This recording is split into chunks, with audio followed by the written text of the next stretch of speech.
Assalamualaikum warahmatullahi ta'ala wabarakatuh.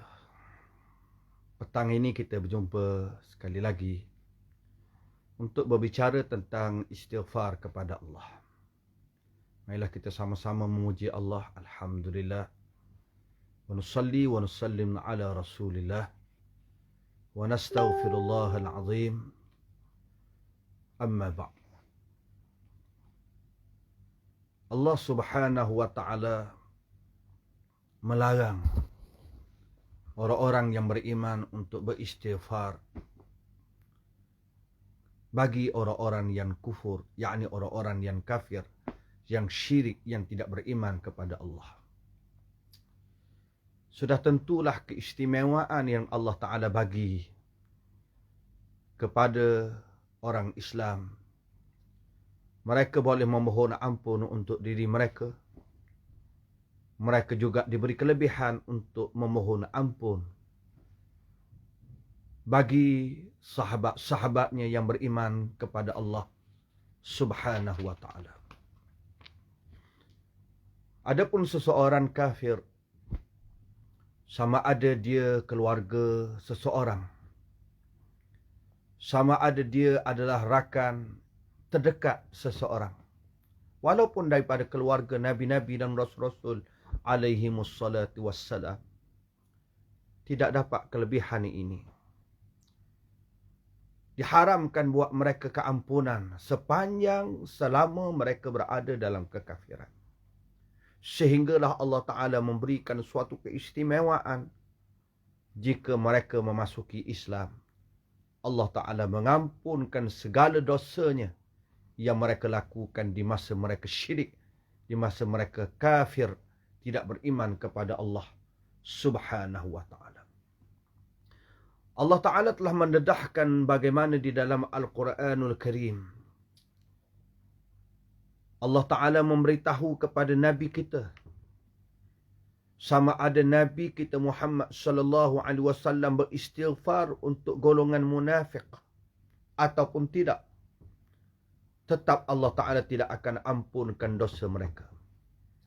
Yang kedua, Allah Ta'ala melarang Nabi kita Muhammad sallallahu alaihi wasallam beristighfar untuk mereka.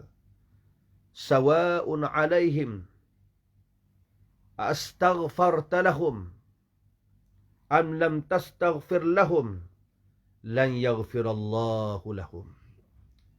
Sama sahaja buat mereka yang kafir kepada Allah. Sama ada engkau beristighfar kepada mereka ataupun tidak beristighfar kepada mereka, nescaya Allah Ta'ala tetap tidak akan mengampunkan dosa mereka. Hak keampunan ini adalah milik Allah Subhanahu wa Ta'ala. Allah Ta'ala boleh mengampunkan sesiapa sahaja, sama ada orang itu beristighfar ataupun tidak, sama ada orang itu bertaubat ataupun tidak. Tetapi Allah Subhanahu wa Ta'ala berhak sebagaimana janjinya, dan janjinya tidak akan diingkari. Dia akan mengampuni dosa sesiapa yang dikehendakinya di kalangan hamba-hambanya. Bahkan Allah Ta'ala menyuruh sesiapa sahaja agar bertaubat, beristighfar. Sesiapa yang bertaubat dan sempurna syaratnya, wa huwa alladhi yaqbalu taubata an ibadih, dia yakni Tuhan akan menerima taubat daripada hamba-hambanya. Allah Ta'ala ini maha pengampun, Allah Ta'ala ini maha penyayang. Maka kita bertaubatlah kepada Allah Subhanahu wa Ta'ala.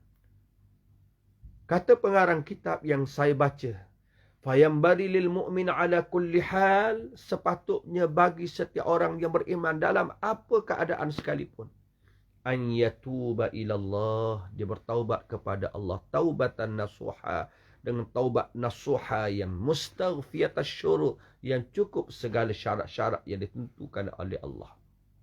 InsyaAllah Allah Ta'ala tidak akan memungkiri janjinya. Kerana itulah salafus salih, para sahabat Nabi sallallahu alaihi wasallam yang membaca Al-Quranul Karim, Mereka telah menyatakan betapa di dalam ayat-ayat yang mereka baca itu, ada ayat yang mereka letakkan sebagai arjal ayat. Ayat yang sangat menjadi pengharapan untuk mereka melihat Allah Ta'ala Maha Pengampun dan penerima taubatnya. Jika kita membaca bagaimana para sahabat Nabi sallallahu alaihi wasallam mereka membaca Al-Quran, apabila mereka ditanya tentang arjal ayat, ayat yang paling memberikan suatu pengharapan untuk mereka dengan keampunan daripada Allah Subhanahu wa taala. Kata Ibnu Abbas radhiyallahu taala anhuma, arja ayat fil Quran, ayat yang paling menunjukkan pengharapan kepada Allah di dalam Al-Quranul Karim. Wa inna rabbaka ladhu maghfiratin linnasi ala zulmihim. Wa inna rabbaka ladhu maghfirah. Sesungguhnya Tuhan memiliki keampunan linnas, bagi manusia yang beriman kepada Allah, ala zulmihim, terhadap apa sahaja kezaliman yang mereka lakukan. Diriwayatkan sahabat-sahabat Nabi ini, mereka sentiasa tadzakur, mereka sentiasa bermuzakarah dengan tentang Al-Quranul Karim. Abu Bakar As-Siddiq berkata, qara'atul Quran min awwalihi ila akhirih falam ara fihi ayatan arja wa ahsan min qawlihi ta'ala qul kullun ya'malu ala syakilati. Sayyidina Abu Bakar As-Siddiq menyatakan bahawa tidak aku membaca Al-Quran daripada awal hingga akhir, aku tidak akan menemui padanya satu ayat yang paling baik dan paling menunjukkan pengharapan kepada Allah dalam Al-Quran, melainkan ayat Qul, katakanlah wahai Muhammad, kullun, semua manusia, ya'malu ala syakilati, dia beramal atas bentuknya, coraknya, keupayaannya, kemampuannya. Maka kita demikianlah Allah Ta'ala akan beri bentuk kepada kita dengan keampunannya, insya-Allah. Sayyidina Umar bin Al-Khattab radhiyallahu ta'ala anhu menyebut, aku membaca Al-Quran daripada awal hingga akhir, aku tidak akan menemui padanya satu ayat yang paling baik dan paling indah menunjukkan pengharapannya, melainkan ayat Bismillahirrahmanirrahim, Hamim, Tanzilul Kitab minallahil azizir rahim, ghafiriz dzambi wa qabilit taubah. Ghafiriz dzamb, Allah Ta'ala pengampun dosa. Letak dulu. Wa qabilit taub, penerima taubat.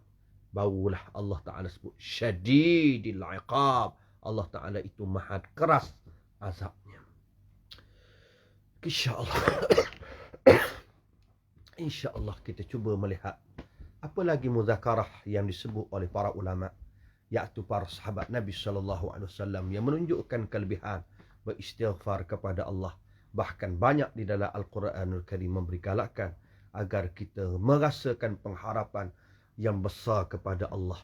Sebesar mana dosa kita, sebanyak mana dosa kita, seluas mana dosa kita, tetap Allah Ta'ala memberikan suatu pengharapan, keampunan kepada kita semua. InsyaAllah saya dan tuan-tuan terus meletakkan pengharapan yang tinggi kepada Allah, kerana ini janji Allah agar Allah mengampunkan dosa kita, agar hidup bahagia sentiasa. Petang ini, marilah kita jangan lupa untuk sentiasa beristighfar kepada Allah. Astaghfirullahalazim, astaghfirullahalazim, astaghfirullahalazim. Kita sambung semula pada petang besok, insya-Allah. Wassalamualaikum warahmatullahi taala wabarakatuh.